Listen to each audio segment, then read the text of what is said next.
Babanam kevalam, babanam kevalam,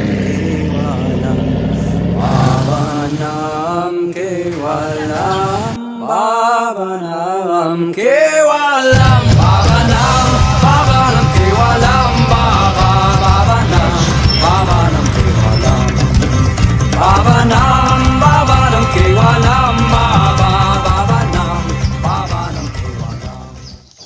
Sa likod ng bawat baso ng tuba, may kwento ng pagsisikap at dedikasyon. Samahan natin si Mang Jo, isang veteranong manananggot sa kanyang araw-araw na gawain. Sa pagsapit ng umaga, naghahanda na si Mang Jo papunta sa kanyang mga nyugan para kumuha uli ng panibagong tuba. Si Mang Jo ay isang mapagmahal na padre de pamilya at walang ibang hinihiling kundi matustusan ng pang-araw-araw ng kanyang pamilya. Maingat siyang umakyat sa puno ng nyog at nag-umpisa na siya upang kumuha ng panibagong tuba. Kilalanin natin si Mang Jo, isa sa pinakakilalang manananggot sa bayan ng Pastrana, Leyte. Ngayon, ako pala diyan si Mirante, taga Barangay Patong, Pastrana, Leyte. Na akong edad 42. Paano ka lang simula maging manananggot? At siyan pag tingang kuhiton, tingang kiton, di na akong pagkada kuhin pamilya sa dito, no, pagsanggot. Anong oras ka karaniwang umaakyat ng puno para mananggot? Mga alas 7, Maaga. aga. Ang tuba ay isang tradisyonal na inumin mula sa katas ng bulaklak ng nyog. Karaniwan itong iniinom ng sariwa, ngunit sa pagdaan ng panahon, maaari rin itong asimin at gawing suka. Mula sa pagiging inumin, nagiging sangkap din ito sa lutuing Pilipino, isang masarap na sausawan na kilala sa natural nitong asim at aroma. Sa ganitong paraan, muling pinatutunayan ng tuba ang halaga nito sa bawat aspeto ng ating pang-araw-araw na pamumuhay. Po yung proseso ng tuba pagkatapos makuha mula sa puno. Kuan iton, siyempre pag-abot igbaw, akiton bagay linilinis, gupita igbaw dito, pagsasanggot ko, nilimpihan ko igbaw, kumbaga dito't baga dahol pa igbaw, para ya baga ma-opet ya baga tuba, di rin bagya nag-ano, Diri. di rin ya baga nag-ano ba't ya baga rasa ba, ma-opet ya rasa.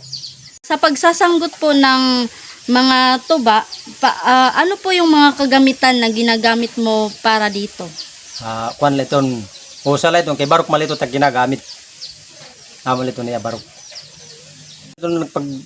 Pagsanggot ko dito, nakakasubra kito tiner kada usa ka adlaw ito. Yan agud man kay medyo kuan yan at pagsanggot yan baga gutayban tiya baga tubo niya na kay baga kunhod tawag din namon kuntudid sanggutan. Tagurod din na takiwat yan, tulo upat na. Mga peraan niya ka days tikang ti paghiwat ug sa mo igbaligya nga to hit imong kindi deliveran. Isna sige na mga kuan ito, mga 1 week so dito. Pwede na Pwede hilig. na ito i-deliver ito. Kaya okay naman, lugdang naman na ito. Kuan na ito ni ang tawag ini bahal na ito Oo, niya medyo nga bahal na kuan ito. niya. Nain ka magito kada 1 week, nain ka magito mga 3,000 so dito. At sa pagiging moderno ng panahon ngayon at mas umusbong pa ang mga makabagong teknolohiya, maliban sa pagiging manananggot ay nagtatrabaho din si Mang Jo bilang isang manggagawa sa construction para sa karagdagang kita na rin para sa araw-araw na paggastos. Pero kahit ganon ay patuloy pa rin siya bilang isang manananggot. Nagbiling ka pag iba na trabaho.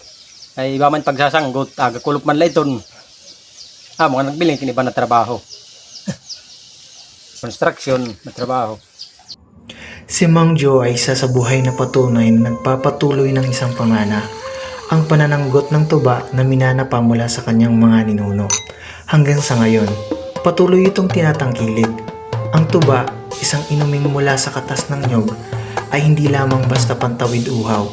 Isa itong salamin ng kasaysayan, kultura at pagkakabuklod-buklod bilang isang komunidad.